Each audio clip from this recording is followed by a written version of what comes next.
creates more noise. An earthquake, a fire. And it's interesting, these are, in Israel's history, these are signs of judgment.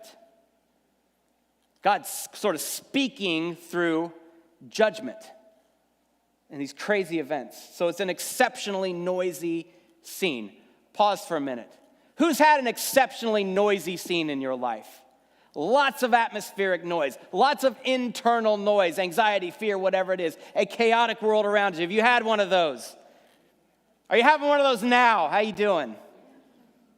I don't mean right now, maybe right now, I don't know.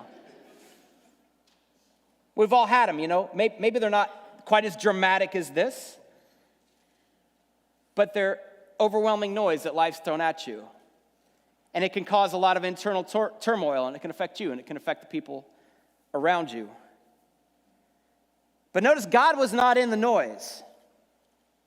God was not, he had no part of the atmosphere of noise. I'm not saying God was not with Elijah, hear me. God was not in the noise itself, the atmospheric noise, the internal noise, the fear, whatever it is. And what we find here, what's crucial, this is what Elijah's learning, and here's what God's calling us to learn this morning. The way to hear God, the way to know him, the way to be joined to him, union with him. You know, Paul talks about this. He says we can be joined to Jesus, the deepest kind of relationship we can have. To be joined to him through that way and to know him is through hearing his voice. God's not there in the noise. God chooses to be with us through his voice. A still small voice. A gentle whisper. A still voice. That's God's voice. And we're not just talking about volume here. In the text, you kind of look into the original language. It's not just saying God spoke softly, although I think that's right. It's a gentle whisper. We're not just talking volume. You can say things softly that are very noisy and very anxiety-inducing. You ever been a kid trying to sit in church or just some kind of environment, and one of your parents leans over and whispers something to you? Those are anxiety-inducing words, even though they're very, very quiet. Yes. We're not just talking about quiet here. It's not just that God's being quiet. It's that this is a voice of peace. It's a voice of shalom. It's a voice of centeredness and confidence and well-being and wisdom. All of those wrapped into a voice that you and I can hear, that we can access, that we can relate to, that we can interact with, we can act on its words. The point of the Bible is not to show us a bunch of spiritual superheroes. We can marvel, we can wonder at the good things that God does through some of these people like Elijah, Moses, Paul, whoever it is. The point of the Bible is God uses regular, ordinary people to accomplish his will. Any of these characters in the Bible could have been one of us. Elijah's not different than us, everybody. Here's what we need to hear. God speaks in a gentle whisper, a still small voice, that if we allow it, the noise can drown out, but if we'll just listen, we'll hear it, and it's a voice of peace, and it's a voice of wisdom, and it's a voice of centeredness. What I want you to hear this morning, not just in a theological way, is that God speaks, and each and every one of us can hear him. Is that not amazing? Is that good news this morning? Everything Jesus says is good news. Is that not gospel news this morning? God will speak to you, and you can hear his still small voice. And it's dramatically different, diametrically opposed to atmospheric internal noise. That's what's going on. And so Psalm 95 says this, and it's quoted again later in Hebrews 4. But it says, "Come, let us bow down and worship. Let us kneel before the Lord our Maker. For he is our God, and we are the people of his pasture, the flock under his care." You may not always feel like that. You may rarely feel like that, but I want you to hear this morning, Ccchurch, you're here. You're a flock of people under the care of the one who made you, who sustains you. That's who we are. We're not people going about this life on our own and people that have to struggle to make things happen constantly. We fall into that mindset. It's not real. It's an illusion, everybody. This striving mentality we have, it's an illusion. Here's who we are. We're a flock of people under the care of the one who made us and sustains us. So, what do we do with that? Well, I'm glad you asked. It says today, if you would only hear his voice, don't harden your hearts as the people did at various times in Israel's history. Don't harden your hearts as they did, where your ancestors tested me. They tried me, though they had seen what I did, what I had done. Our calling, there is this still small voice that we can access, that we can hear, that we can heed, that we can act upon, that can be transformative in our lives. And you might think, how do we do that? Is it a pilgrimage or a journey to somewhere? Is there a magic combination or incantation or something like that? No. God says, if you just listen, I'm speaking, I'm always active. If you just listen. Does it feel like grace that God keeps things simple for us? It does. So our calling is to listen. Shun the noise from overtaking us. That's our calling. It's nothing magic.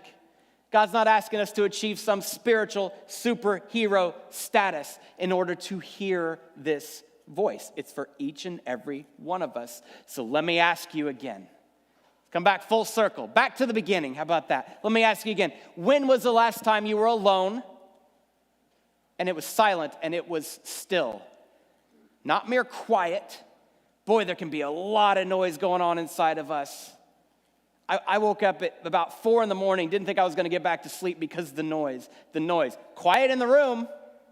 It was quiet in the room, but there was a lot of noise going on.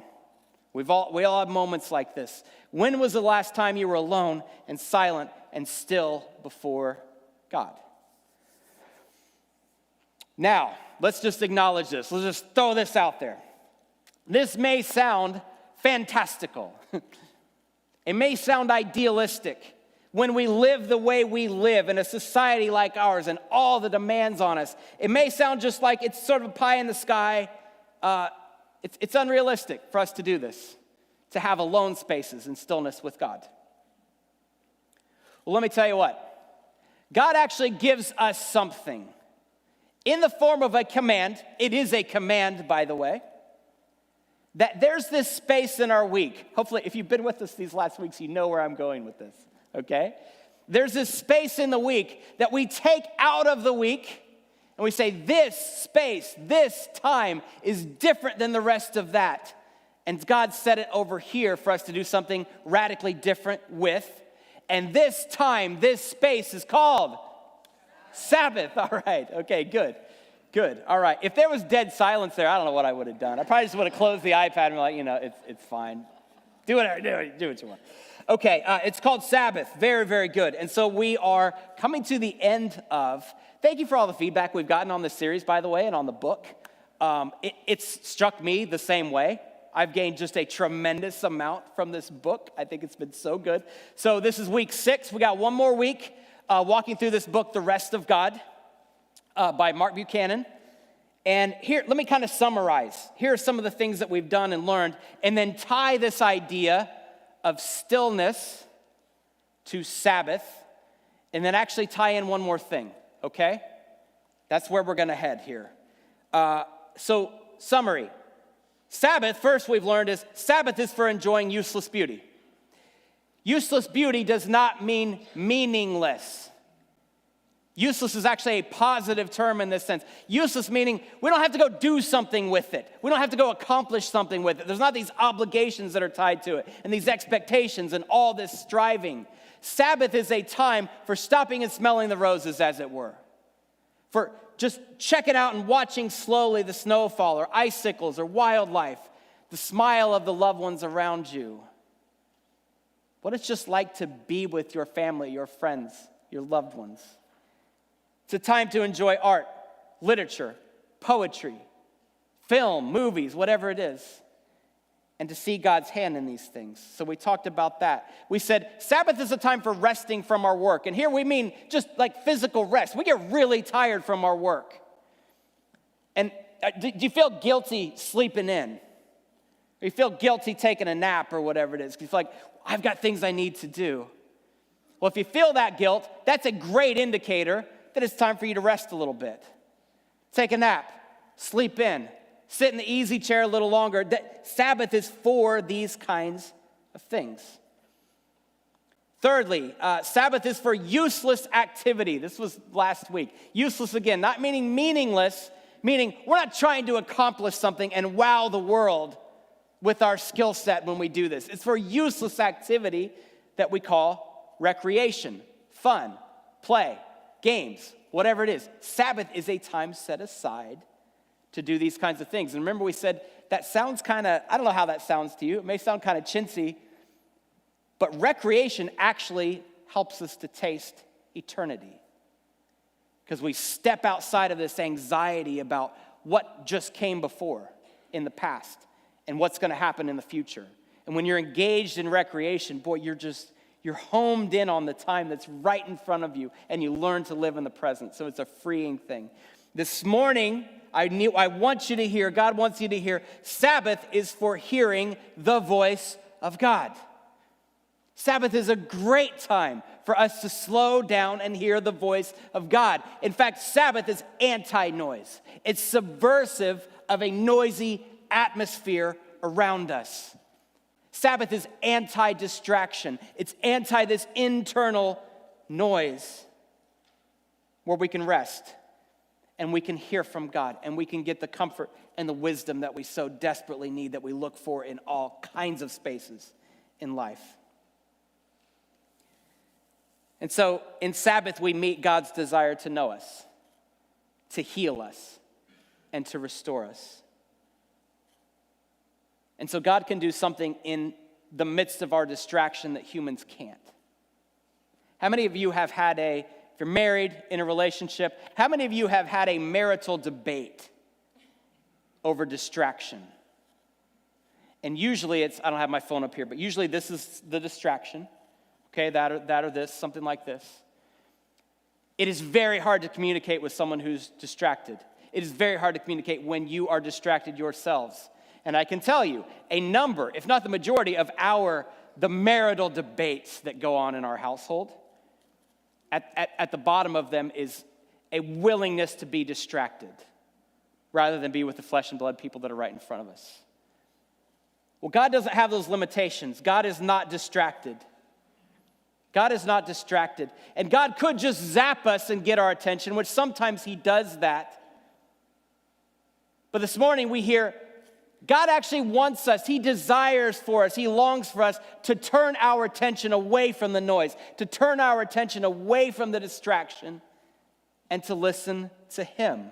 And so I tell you again, this is what Elijah experiences. A great and powerful wind tore the mountains apart. It shattered the rocks before the Lord. But the Lord wasn't there. He wasn't in that atmosphere of noise. But after the wind, there was an earthquake. But the Lord was not in the earthquake.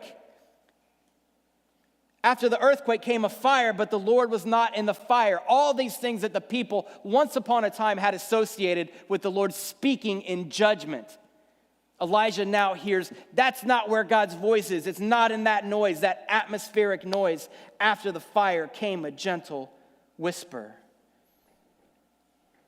So to use this thing called Sabbath that we've talked about for weeks now, that many of you, it's so wonderful, beginning to practice. We've heard some fantastic stories, some great testimonies. Sabbath is a great time to get to know God's voice, because there's so much more we could go into here. But God's voice, the more we listen to it, has a familiarity to it, just like other people's voices. How many, hands raised here? And this should be every hand in the place, actually. There's a voice in your life that you would know that voice from a mile away. You'd know that voice from rooms away. You just know that person's voice. There's enough familiarity, yes? Yeah, of course. We can get to that point if we foster an atmosphere of listening to God in our lives, where his voice is that familiar to us? And he begins to tell us things. He reminds us that we're loved. He reminds us that our life has purpose. So many times when we think of hearing God, we're thinking we come to a fork in the road, and we haven't talked to God for a very long time, maybe years. But now we're at this decision point, and we say, God, I really need you to tell me what you want me to do. He may tell you, but that's a difficult place to be, because you're trying to hear a voice that's not familiar to you because you haven't fostered awareness of it. And instead of all these decision points, that's the way we think about the voice of God. God's going to help me when I've got this big decision to make. What does God actually say to you? Well, let me say it again. He's going to remind you. You begin to listen to him. He's going to remind you that you're loved.